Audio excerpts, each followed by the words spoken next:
Final game of Magic Round sees the Melbourne Storm take on the Canberra Raiders. Pretty good game to round out this round of Magic on in Brisbane. Two teams, well, Melbourne very rarely play Sundays, and this is a Sunday afternoon evening game. It's going to be pretty good for them. I'm going to take Melbourne to win, cover the line. It's a short line, under a converted try, 5.5 points. The game total over, given these two teams are scoring at electric rates over the past few weeks. And we've got to go back to the well. Ryan Pappenhausen rewarded us by backing him for an anytime and first try scorer last week. Let's not break a winning, what do you call it? A winning trend, a winning recipe.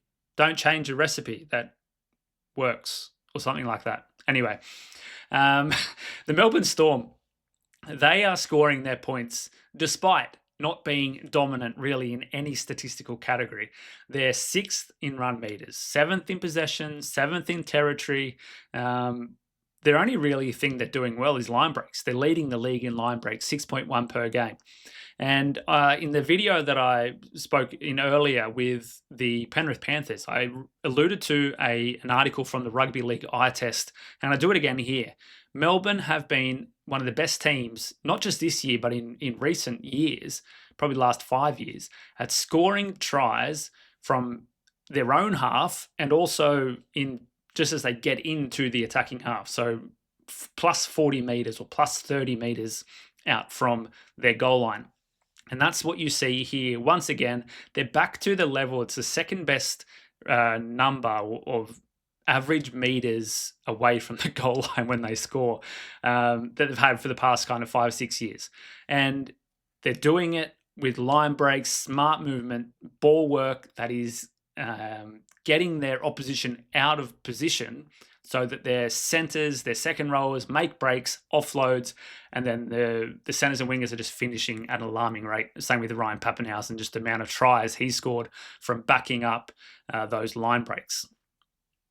Canberra, they've averaged 40 points per game over the last 3 games. So it was a 50-point game, a 40-point game, and a 30-point game over the last 3. They are scoring extremely well. Against the Dolphins, they turned around a half-time deficit, which I've forgotten the number now. I have to just quickly bring it up.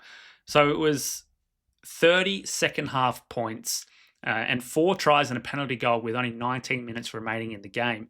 They were 32-10 down at halftime. The game looked over, and then they won it 40 points to 32 against the Dolphins. So they have that attacking power in them, and it's going to be where I think here that the difference in this game will be Craig Bellamy's coaching that will put into effect strategies and structures to make sure the Raiders don't get that momentum to score that amount of points.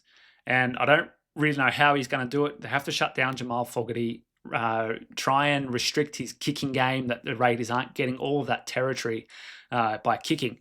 And as I alluded to earlier, territory isn't a massive problem for Melbourne when they have the ball. They can score from anywhere on the field. So for them, attacking, territory is not a thing, but they don't want to give a lot of territory to the Raiders.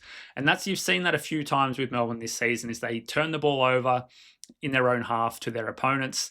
They rank quite low or quite high in opposition run meters. They restrict their opposition from getting a lot of meters, but their opposition have a lot of tackles inside the 20. So it means they're turning the ball over.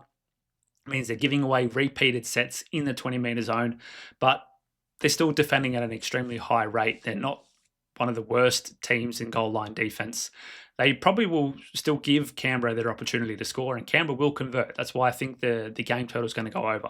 But I just think that Melbourne are better in that aspect. They will convert their chances at a higher rate, and they will be able to put in some strategies that will restrict the Raiders from scoring and will allow them to cover the line.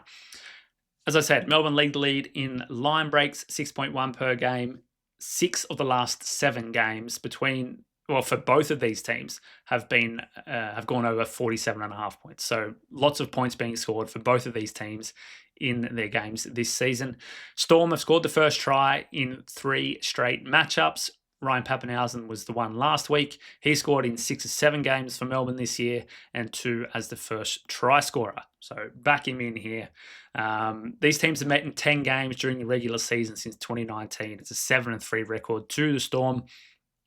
And they've won 6 of the last 7. So they have the trend, they have the mindset and the what do you call it, psychological advantage against the Raiders in this one.